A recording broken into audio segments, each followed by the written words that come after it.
वाली रात आ चुकी थी और उस रात जंगल में चार बच्चे नितिन, सुनील, कार्तिक और मोहित दूसरे गांव में खेलकर अपने गांव लौट कर आ रहे थे।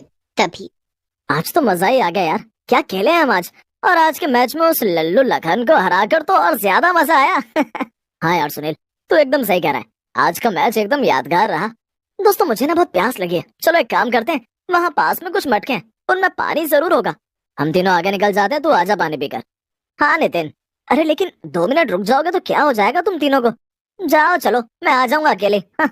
मोहित, कार्तिक और सुनील तीनों आगे निकल जाते हैं और नितिन उन मटकों के पास जाकर मटके में से पानी निकालने लगता है। तभी अचानक से उस मटके में से एक बॉडीलेस चुड़ैल बाहर निकलती है।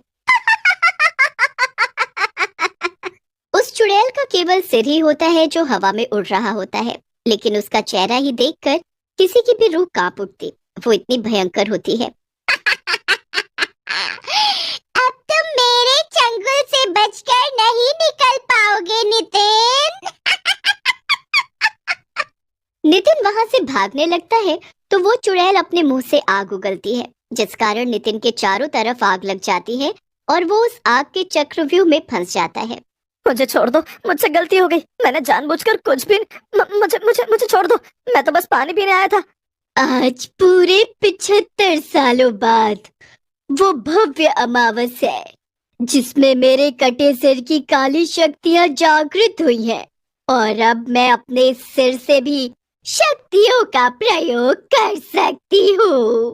प्लीज ऐसा मत करो चुड़ैल, जाने दो मुझे, मुझे अपने घर जाना है। सुनील, मोहित, कार्तिक, अरे बचाओ मुझे, बचाओ।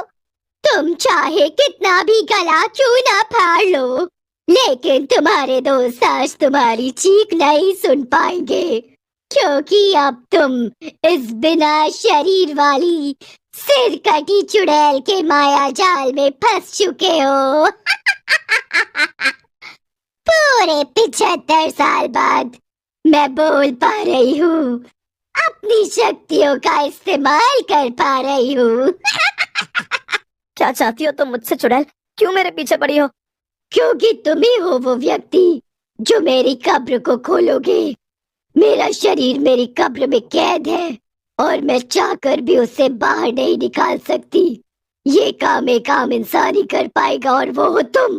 तुम अगर मेरा कब्र खोलोगे तो मैं तुम्हें छोड़ दूंगी। तुम्हें बस मेरा कब्र खोलना है। एक बार मुझे मेरा शरीर मिल जाए तो मैं इसे अपने धड़ से जोड़कर इस गांव में भटक सकूंगी। ठीक है चुड़ैल, अगर ये काम करके मेरी जान बच सकती है तो यही सही। नितिन उस चुड़ैल के साथ कब्रिस्तान जाता है जहां पर उस चुड़ैल की कब्र होती है। वो उसे अपनी कब्र के पास ले जाती है। चलो खोलो जल्दी मेरी कब्र को। लेकिन जैसे ही नितिन उस कब्र को खोलने जा रहा होता है तभी उसे वहां पर एक बोर्ड दिखाई देता है जिस पर लिखा होता है, जो भी इस कब्र को खोलेगा वो अपनी जान से हाथ धो बैठेगा। ये एक बुरी महिला की कब्र है, इसे खोलने से वो तबाही कर देगी। क्या? नहीं नहीं नहीं, इसका मतलब तुम्हारा कब्र खोलकर मेरी जान चली जाएगी। नहीं नहीं, मैं ये कब्र नहीं खोलूंगा। क्या मूर्ख बच्चे, तुझे ये कब्र खोलना ही पड़ेगा वरना मैं तुझे जिंदा नहीं छोड़ूंगी। मुझे गुस्सा मत दिला। तुम्हें अगर मुझे मारना है तो मारो, लेकिन ये कब्र तो मैं कभी नहीं खोलूंगा। मेरी मौत से अगर मेरे गांव का भला हो रहा होगा तो मुझे ये मौत स्वीकार है। चुड़ैल नितिन की ये बात सुनकर गुस्से से लाल हो जाती है और अपने मुंह से आग उगलकर नितिन को जिंदा जला देती है। तेरी हिम्मत, ये ले। रात भर नितिन घर नहीं लौटता जिस कारण उसकी माँ मंजरी बहुत परेशान हो जाती है। सुनील, मोहित, कार्तिक, तुम तीनों इतने लापरवाह कैसे हो सकते हो? तुम तीनों ने मेरे नितिन को उस घने जंगल में अकेले क्यों छोड़ा? भगवान न करे कहीं उसे कुछ हो गया तो। हमें माफ कर दीजिए काकी। काकी चलिए हम सब साथ मिलकर नितिन को ढूंढते हैं, वो हमें मिल जाएगा। हाँ मंजरी काकी, विश्वास रखिए, मिल जाएगा हमारा नितिन। मंजरी और वो तीनों बच्चे अब जंगल में जगह जगह जाकर नितिन को ढूंढने लगते हैं। मंजरी अपने बच्चे को खोने के बाद बहुत दुखी हो जाती है। ना जाने कहाँ चला गया मेरा बेटा। अब मैं क्या करूँ, कहाँ ढूंढूं मैं अपने बच्चे को। पहले उसके पापा मुझे ऐसे ही छोड़कर चले गए और अब वो भी चला गया। मैं तो अकेली हो गई रे। सुनील, कार्तिक और मोहित तीनों को अपनी गलती पर बहुत। यार सुनील, मोहित, ये सब हमारी गलती है। अगर हम नितिन के साथ वहां रुकते तो वो गायब ही नहीं होता। लेकिन मुझे तो समझ नहीं आ रहा कि वो आखिर गया कहाँ। उसे वहां मटके वाली जगह से कौन उठा ले गया? वो तो वहां पानी पीने गया था, उस मटके के पास। तभी वहां से गुजर रहा एक बुजुर्ग आदमी इन तीनों की बातें सुन लेता है और घबरा जाता है। हे राम, इसका मतलब उस चुड़ैल का सिर बाहर निकल चुका है। कल वो 75 साल बाद बाहर निकली है, उसी ने नितिन को मारा है। क्या आप ये क्या कह रहे हैं दादाजी? ये बात 75 साल पहले की है बच्चों। इस गांव में भवरी नामक एक मटके वाली रहती थी, जिसका इस दुनिया में कोई नहीं था। वो गांव में चोरियां करती थी और एक दिन तो हद की सीमा पार हो गई। उसने गांव के मंदिर में रखी भगवान गणेश की सोने की मूर्ति चुराई। फिर सरपंच जी और गांव वाले बहुत क्रोधित हो गए और उन्होंने भवरी का सिर काट दिया और उसके सिर को मटके में कैद कर दिया और बाकी के शरीर को कब्र में कैद कर दिया। लेकिन दादाजी, गांव वालों ने उसके सिर को मटके में क्यों कैद किया? अगर वो भी कब्र में कैद करते तो फिर वो बाहर निकल ही नहीं पाती। बेटा, एक सिर कटी चुड़ैल की सारी शक्तियां उसके शरीर में होती हैं, उसके सिर में नहीं। वो बस अपने मुख से अबाग उगल सकती है। इसीलिए गांव वालों को उसके सिर और शरीर को अलग अलग कैद करना पड़ा। और मैं दावे के साथ कह सकता हूँ कि उसने आग से ही नितिन को जलाकर मार दिया होगा। बूढ़ा आदमी और वो तीनों कब्रिस्तान में जाते हैं और वहाँ देखते हैं कि वाकई में नितिन का कंकाल पड़ा हुआ है। अरे बाप रे, ये तो सच में हमारे नितिन का कंकाल लग रहा है। मैंने कहा था ना, उस बिना शरीर वाली चुड़ैल ने नितिन को जबरदस्ती अपना कब्र खोलने कहा होगा, लेकिन उसने नहीं खोला और उसके बाद भवरी चुड़ैल ने उसे जलाकर मार दिया। बेचारा हमारा नितिन ने ही वो मटका खोला है और अब भवरी चुड़ैल का सिर इस गांव में घूम रहा होगा। वो जरूर किसी और इंसान को ढूंढेगी जो उस कब्र खोलने में मदद करे। तूने बिल्कुल सही कहा बूढ़े। अब तुम चारों को इस कब्र को खोलना ही होगा, वरना मैं तुम चारों को जला दूंगी। चुड़ैल का भयंकर और दिल दहला देने वाला खौफनाक चेहरा देख चारों की सांसें सूख जाती हैं। इस गांव से उसी का तो बदला लेने आई हूँ मैं। मेरी आत्मा तड़प रही है, मुझे अपना बदला पूरा करना है। इस गांव के सभी गांव वासियों को मारकर इस गांव को शमशान भूमि में बदल देना है और मैं वो करके ही रहूंगी और तुम में से कोई मुझे रोक नहीं पाएगा। अगर अपनी जान प्यारी है तो खोल दो मेरी कब्र। नहीं, हम ऐसा कुछ नहीं करेंगे।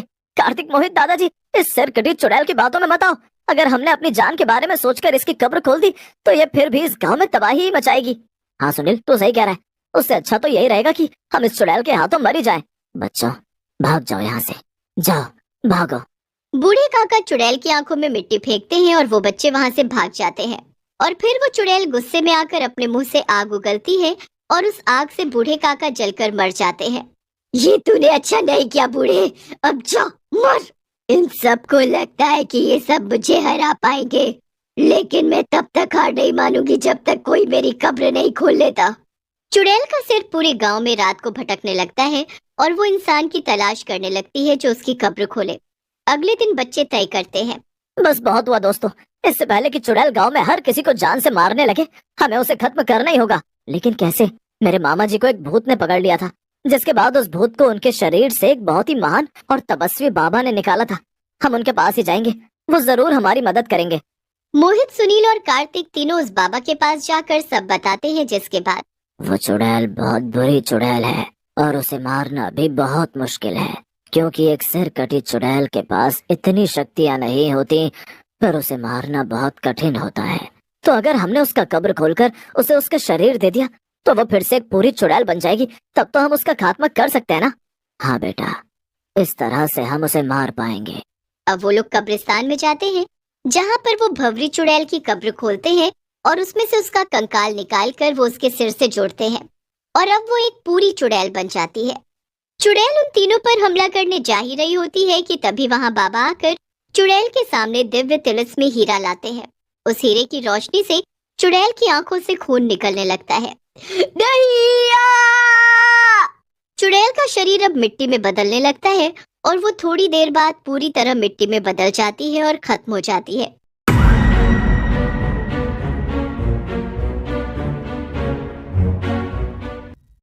महल में मरम्मत का काम करवाने के लिए बादशाह गांव से कुछ मिस्त्रियों को महल बुलाता है। जब सारे मिस्त्री महल में आ जाते हैं तो बादशाह का वजीर बादशाह को बताता है कि सारे मिस्त्रियों में एक चोर भी छुपा हुआ है जो महल से खजाने लूटने के लिए आया है। ये खबर सुनने के बाद बादशाह परेशान हो जाता है, लेकिन वजीर बादशाह को एक आइडिया देता है और जादुई लकड़ी के बारे में बताता है। वजीर की पूरी बात सुनने के बाद बादशाह समझ जाता है किस तरह चोर का पता लगाया जा सकता है।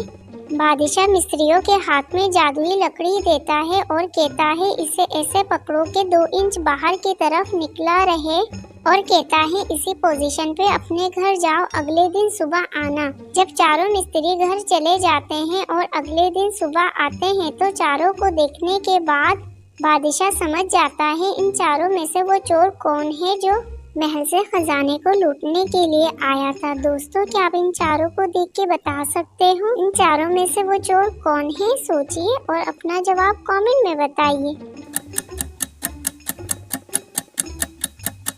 इन तीनों में से ऑप्शन डी की लकड़ी का पोजीशन चेंज हुआ है, जबकि ए, बी, सी तीनों वैसे ही पोजीशन में हैं जैसे वो महल से घर गए हैं और वापसी महल आए हैं। इसलिए बादशाह समझ जाता है इन चारों में से चोर ऑप्शन डी है। दोस्तों, क्या आपने भी नोट कर लिया था ऑप्शन डी का लकड़ी का पोजीशन चेंज हुआ था? अपना जवाब कमेंट में बताइए।